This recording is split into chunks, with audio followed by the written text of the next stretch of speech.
Hello, কি করছো সবাই? দেখো রেডি হয়ে গেছি। অ্যাকচুয়ালি বিয়ে বাড়ি আছে, তো বিয়ে বাড়িটা আছে আজকে সকাল থেকেই। প্রচণ্ড এক্সাইটেড। কেন এক্সাইটেড তোমরা বললে হয়তো হাসবে, যাই হোক বলতে কোনো অসুবিধা নেই। আজকে বিয়ে বাড়িটা হচ্ছে পিসিচন্দ্র গার্ডেনে। তো যবে থেকে পিসিচন্দ্রের গার্ডেন সম্বন্ধে শুনেছিলাম, তো আমার ইচ্ছা ছিল আমারও একটা ওখানে বিয়ে বাড়ি পড়ুক। যাই হোক, তো এতদিন পর একটা ইনভিটেশন পেয়েছি, কিন্তু একটু মন খারাপ, কারণ তনুশ্যামেরও অন্য একটা জায়গায়, মানে এখানেও নেমন্তন্ন আমাদের সবার, কিন্তু অন্য একটা জায়গায় অফিসের একটা মানে ওটা মানে অ্যাটেন্ড করতেই হবে, কোনোভাবে ক্যান্সেল করা যাবে না, তো সেখানে গেছে।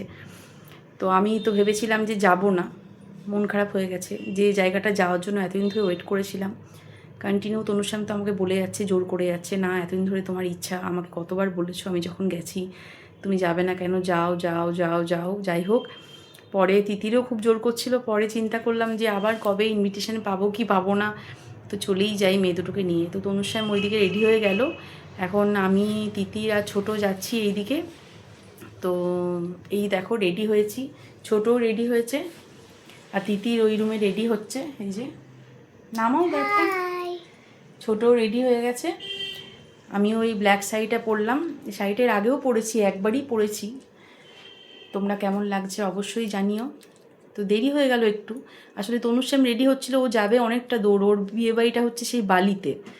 তো আমি দেখলাম ও আগে রেডি হয়ে বেরিয়ে যাক, তারপরে আমি বেরোবো। তো তনুশ্যাম বেরোনোর পর আমি এখন রেডি হলাম। যাই হোক, চলো তাহলে বেরিয়ে যাই, সবাইকে টাটা।